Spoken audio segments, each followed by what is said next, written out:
What if the Western financial system crumbles because one African leader took back his country's gold? Ibrahim Traoré's bold nationalization of mines triggers the end of Western dominance in Africa.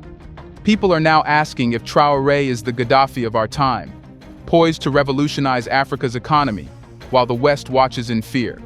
And most importantly, what happens when the gold that once lined European pockets starts fueling Africa's rise instead? Let's find out.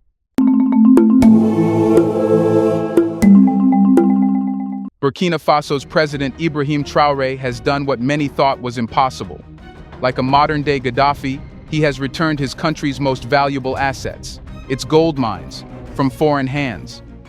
By reclaiming control of these critical resources, Traoré isn't just asserting his country's sovereignty, he's challenging the neocolonial system that has kept Africa poor and dependent for decades. Traoré's bold actions could be the start of something much larger, a wave of African nations reclaiming their wealth and power. Burkina Faso's Bongo and Wagnin gold mines now belong to the government. Until Tuesday, the 27th of August 2024, the Bongo and Wagnin gold mines were owned by an African mining company. However, Ouagadougou has agreed a deal to nationalize the mines for around $80 million. Endeavor Mining. But what does this mean for the future of global economics and the balance of power between Africa and the West? To understand the gravity of Traoré's move, we have to look at the structure of global finance that has held Africa in a tight grip for so long. Western countries, with their multinational corporations, have been able to exert influence over Africa, not just through colonialism, but through economic control. The wealth of Africa, its gold, oil, diamonds, and more, has been siphoned off for centuries, fueling the prosperity of Western nations while leaving African countries struggling to survive on the crumbs left behind. By nationalizing the Bongo and Wagnin mines, Traoré is pulling a critical lever in this global system. These mines are not just a local asset, they are a part of the broader machinery that sustains Western economies. Gold, in particular, plays a key role in global finance as a store of value, a hedge against inflation, and a foundation for currency reserves. By taking control of Burkina Faso's gold mines, Traoré is essentially cutting off a vital supply line to the West. This move is reminiscent of Gaddafi's decision to nationalize Libya's oil industry in the 1970s. Gaddafi didn't just change Libya's fortunes overnight, he challenged the entire Western order. Western corporations and governments reacted with shock and fury, but Libya thrived under Gaddafi's leadership. The country's wealth was reinvested in infrastructure, education, and healthcare, transforming it from one of the poorest nations in Africa into a regional powerhouse. Traoré's nationalization of the gold mines has the potential to do the same for Burkina Faso. By keeping the profits from the country's gold within its borders, Traoré can invest in critical sectors like education, healthcare, and infrastructure, lifting millions out of poverty and setting Burkina Faso on a path to true development. But the implications go beyond Burkina Faso's borders. If other African nations follow Traoré's lead, the global gold market could be thrown into chaos. Western economies, which have relied on cheap African resources for so long, could find themselves scrambling to secure new supplies. The ripple effects could be felt across the global financial system, shaking the very foundations of Western economic dominance.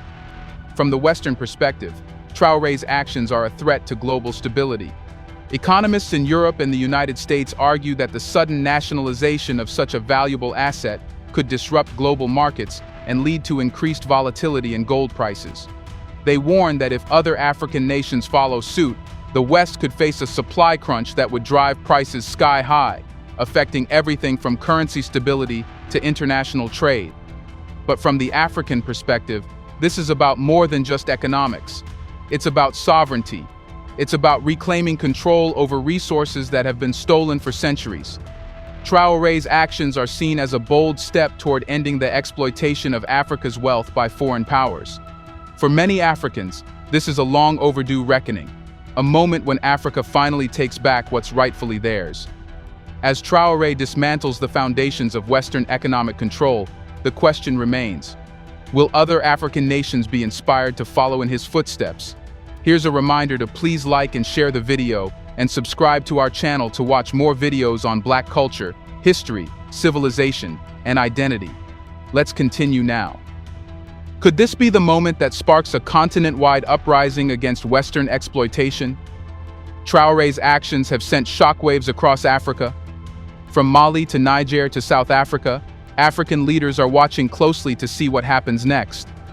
For decades, African nations have been locked into unfair agreements with Western corporations, selling off their resources for pennies while foreign investors reap the rewards.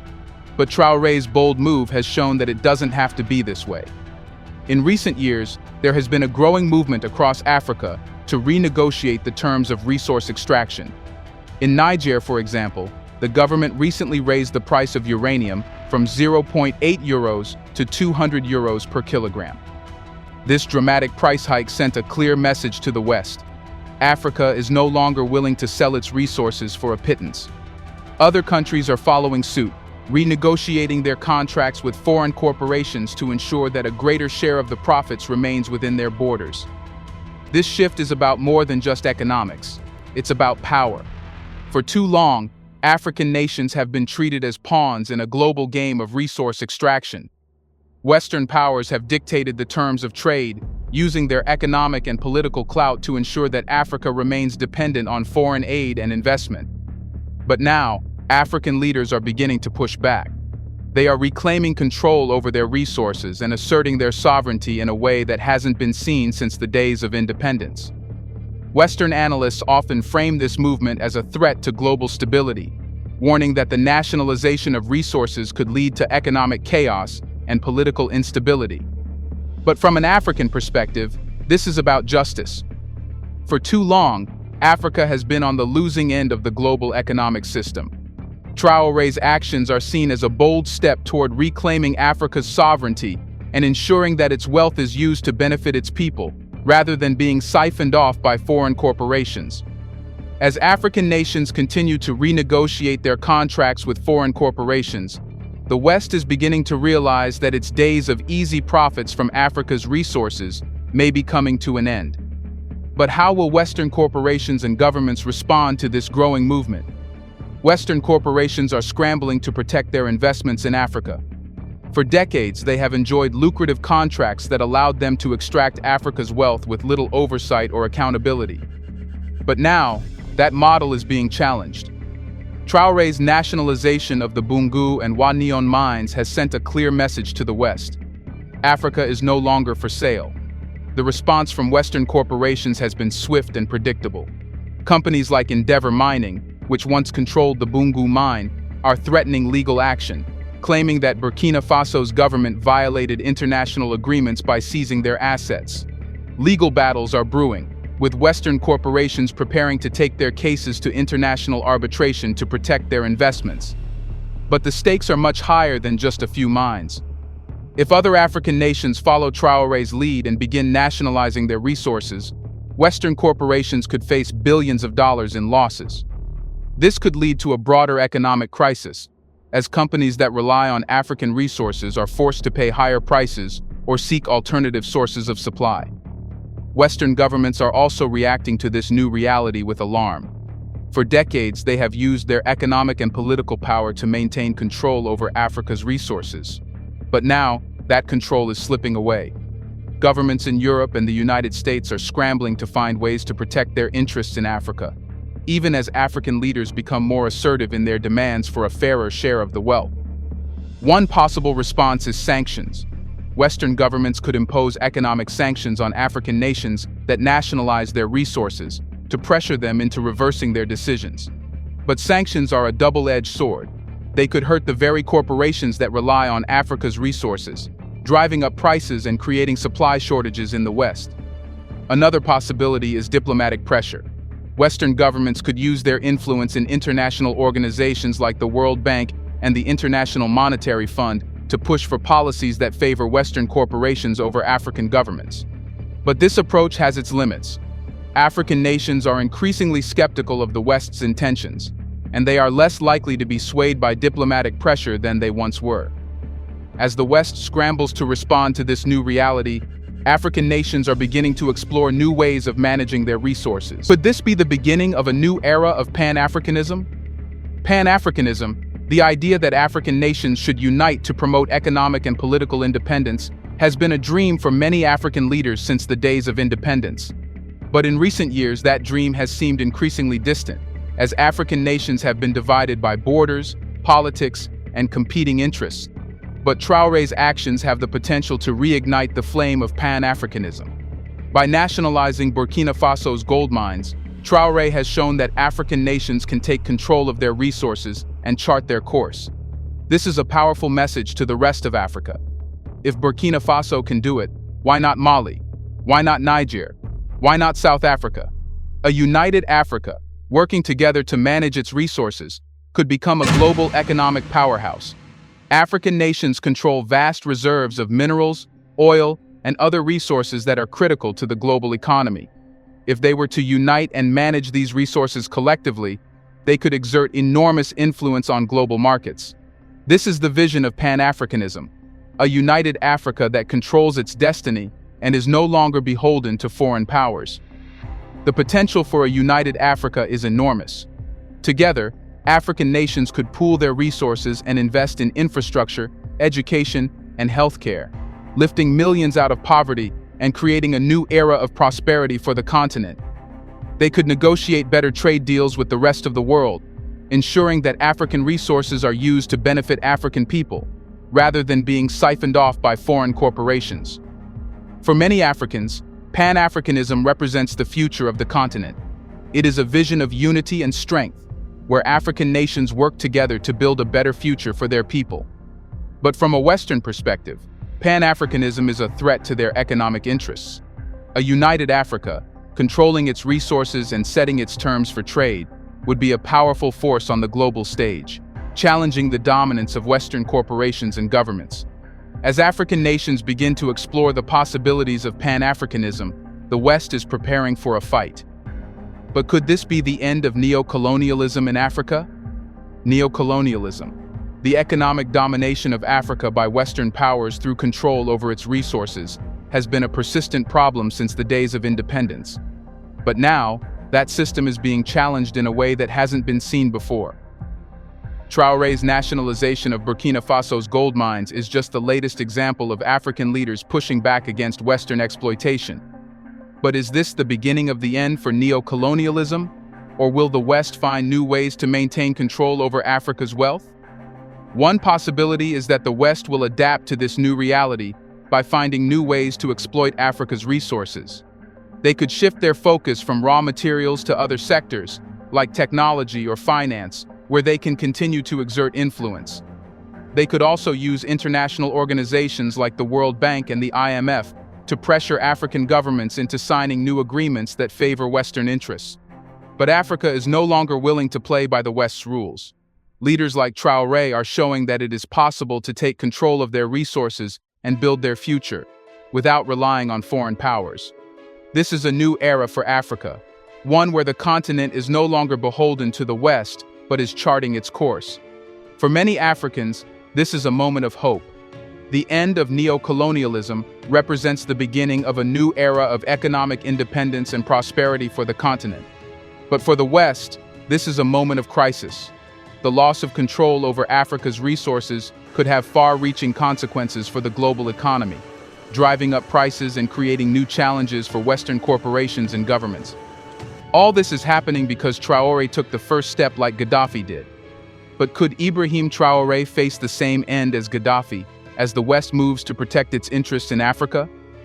This question lingers in the minds of many who have followed Traoré's bold moves, and it's a haunting parallel. We saw what happened to Gaddafi. He was once the West's most prominent adversary in Africa, challenging the economic exploitation of his nation's resources, and for a while, he succeeded. Libya thrived under his leadership as oil profits were redirected to build infrastructure, education, and healthcare. But the West never forgets when its economic interests are threatened, and history shows that when powerful forces lose their grip on Africa, they don't respond with diplomacy. They respond with force. Gaddafi's downfall wasn't just about his domestic policies or internal Libyan unrest. It was about his challenge to Western economic hegemony in Africa. His dream of a unified Africa, free from Western control, was a direct threat to the very system that kept African nations dependent. When Gaddafi began pushing for Africa to use its resources for its development, rather than for the benefit of foreign corporations, his fate was sealed. The NATO-led intervention that ultimately led to his assassination was, in many ways, the West's message to the rest of Africa. Challenge us, and this is what happens. Now, we have Traoré, another African leader defying the West by reclaiming his nation's resources. The similarities between Gaddafi and Traoré are undeniable, and that begs the question, will Traoré face the same fate? Could Burkina Faso become the next Libya, with Western powers intervening under the guise of humanitarianism or democracy, while the true motivation is protecting their economic interests? From a Western perspective, Traoré is a dangerous figure. He's challenging the economic order that has allowed Western nations to prosper for centuries at Africa's expense. His nationalization of gold mines could set off a chain reaction across Africa, with other nations following suit. The West knows that if Africa takes back its wealth, the global power dynamic will shift dramatically. For them, this is a threat that must be contained. From an African perspective, however, Traoré is a hero. He's doing what few African leaders have dared to do. He's standing up to the West and reclaiming his nation's wealth for the benefit of his people. But the risk is real. Many fear that the West will not allow him to succeed, just as they didn't allow Gaddafi to succeed. We've seen this play out before. The West often justifies its interventions under the pretext of protecting democracy or human rights, but the real motivation is often much more cynical, protecting their economic interests. In the case of Gaddafi, Western powers framed their intervention as a humanitarian mission, yet the outcome was the destruction of Libya's infrastructure, the destabilization of the region, and the plundering of its resources. Libya went from being one of the richest nations in Africa to a failed state, riddled with conflict and chaos. If Traoré continues to defy Western interests, there is a real possibility that he could face a similar fate. The West has a vested interest in ensuring that African nations remain dependent on foreign aid and investment, and they are not above using force to protect that interest. The question is, will Burkina Faso's fate be tied to the same playbook? How Traoré has woken up the youth. It seems like it will be hard to steal this leader from them. And if they try, there will be a reaction the West has never expected. So, could this nationalization be the tipping point that forces the West to finally confront the collapse of its dominance in Africa? Is it possible that Traoré's bold move will inspire a new wave of African leaders ready to reclaim what's been stolen for centuries? Let us know in the comment section. Are we about to see a united Africa, no longer begging for Western crumbs, but demanding its rightful share of the global economy? Do you want to watch more videos like this one? If so, subscribe to our channel and press the bell icon next to it.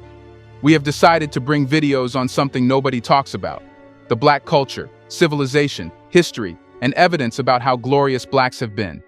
Thanks for watching, and until the next video, stay tuned.